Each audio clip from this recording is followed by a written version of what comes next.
ഈ ജീവിത ശൈലിയാണ് പല രോഗങ്ങൾക്കും കാരണമെന്ന് പറയുന്നു. അതേക്കുറിച്ച് താങ്കളുടെ അഭിപ്രായം എന്താ? ആരോഗ്യമുണ്ടാകുന്നത് ശരിയായ ചര്യയിലൂടെ ആണെങ്കിൽ ആരോഗ്യമില്ലാതാകുന്നതും രോഗം വരുന്നതും തെറ്റായ ജീവിതചര്യയിലൂടെയാണ്. തെറ്റായ ജീവിതചര്യ എന്ന് പറയുമ്പോൾ ഭക്ഷണ രീതിയിലെ തെറ്റായ ഭക്ഷണം, മാലിന്യങ്ങൾ കലർന്ന ഭക്ഷണം, ദഹിക്കാൻ ബുദ്ധിമുട്ടുള്ള ഭക്ഷണം, അതേപോലെ തന്നെ വ്യായാമത്തിൻ്റെ കുറവ്, അസമയത്തുള്ള ഭക്ഷണം, ശരിയായ രീതിയിലല്ലാതെ ചേർക്കപ്പെടുന്ന ചേരുവകൾ, ഇതെല്ലാം ആരോഗ്യത്തെ പ്രതികൂലമായി ബാധിക്കും. വേറെ എന്തൊക്കെ കാരണങ്ങളാണ് ജീവിതശൈലി രോഗങ്ങൾക്ക് കാരണമാണ്?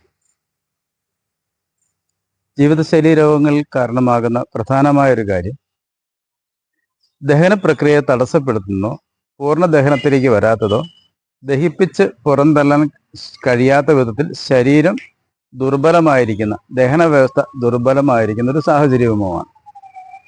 ദഹന പ്രക്രിയ നടക്കാതെ വരുമ്പോഴുണ്ടാകുന്ന എല്ലാ പ്രശ്നങ്ങളും ജീവിതശൈലി രോഗങ്ങളിലെ ഒരു അടിസ്ഥാന കാരണമാണ്.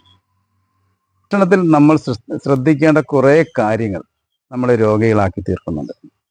ഇന്ന് ആധുനിക മനുഷ്യന്റെ ജീവിതത്തിന്റെ തിരക്കുകൾ മൂലം അവൻ എളുപ്പവഴി സ്വീകരിച്ചുകൊണ്ട് കുറേ മുൻകൂർ തയ്യാറാക്കി വെച്ചിരിക്കുന്ന ഭക്ഷണ വസ്തുക്കൾ സമയാസമയത്ത് കഴിച്ച് അവൻ നിലനിന്ന് പോകുന്നു. പക്ഷെ അതിലൂടെ വരുന്ന രോഗങ്ങളിലെ ആധിക്യം വളരെ വലുതാണ്. എല്ലാ ഭക്ഷ്യവസ്തുക്കളും പെട്ടുകൊണ്ടിരിക്കുന്ന മാലിന്യങ്ങൾ, രാസവസ്തുക്കൾ, പ്രിസർവേറ്റീവ്, ഇതെല്ലാ വസ്തുക്കളും രോഗങ്ങളിലേക്ക് അവനെ നയിക്കുന്നുണ്ട്. രോഗമെന്ന് പറയുന്നത് എവിടെ നിന്നെങ്കിലും വിരുന്ന് വരുന്നതല്ല.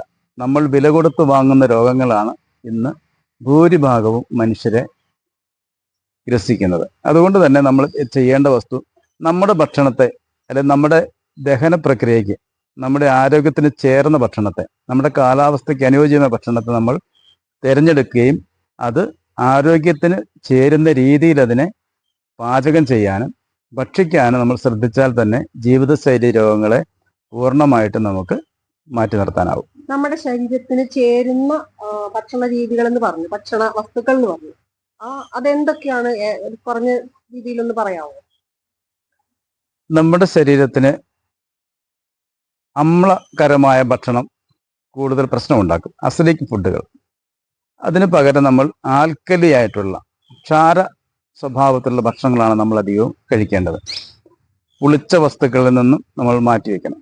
ഇപ്പോൾ മിക്കവാറും നമ്മുടെ സമൂഹത്തിലെ ആൾക്കാരുടെ ഭക്ഷണ രീതിയെ ശ്രദ്ധിക്കുമ്പോൾ, ഇപ്പോൾ ദോശയ്ക്ക് മാവ് അരച്ചു കഴിഞ്ഞാൽ അത് ചിലപ്പോൾ 2 ആഴ്ച വരെയൊക്കെ ഫ്രിഡ്ജിൽ സൂക്ഷിച്ചിട്ട് വീണ്ടും എടുത്ത് അത് പാചകം ചെയ്ത് ഉപയോഗിക്കുന്ന രീതിയാണ്.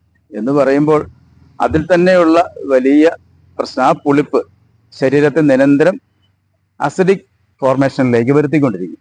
അതെപ്പോഴും ആരോഗ്യത്തെ നമ്മൾ ബാധിച്ചുകൊണ്ടിരിക്കുന്ന ഒരു വസ്തുവായി തന്നെ മാറും. അപ്പോൾ രോഗമുണ്ടാകുന്നത് എങ്ങനെ എന്നുള്ളതാണ് എല്ലാവരുടെയും ഒരു പ്രധാന ചോദ്യം. നമ്മൾ ശ്രദ്ധിക്കേണ്ട ഒരു കാര്യം രോഗമുണ്ടാകുന്നത് എങ്ങനെ എന്നുള്ളതല്ല, എങ്ങനെയാണ് മികച്ച ആരോഗ്യം സൃഷ്ടിക്കാമെന്നും അത് നിലനിർത്താൻ എന്താണ് ചെയ്യേണ്ടതെന്നും നമ്മൾ ശ്രദ്ധിക്കണം. അപ്പോൾ നമ്മുടെ ഭക്ഷ്യവസ്തുക്കളെ തിരഞ്ഞെടുക്കുമ്പോൾ തന്നെ അതിലേറ്റവും മനുഷ്യന് ചേർന്ന വസ്തു ജൈവ ഭക്ഷണമാണ്. ഞാനൊരു പ്രകൃതി ചികിത്സകൻ എന്ന നിലയിൽ ഇതുവരെ നിരീക്ഷിച്ചെന്ന് മനസ്സിലായത്, ജൈവ ഭക്ഷണം എന്നുള്ളത് അതിലൊട്ടും രാസവസ്തുക്കൾ കലരാത്തതായിരിക്കണം, കീടനാശിനികൾ കലരാത്തതായിരിക്കണം, ഹൈബ്രിഡ് വെറൈറ്റി, അതായത് കൂടുതൽ വിളവ് ലഭിക്കാൻ വേണ്ടി ചേർക്കുന്ന പുത്തൻ വിത്തിനങ്ങൾ ചേർത്തുള്ള ഭക്ഷണം.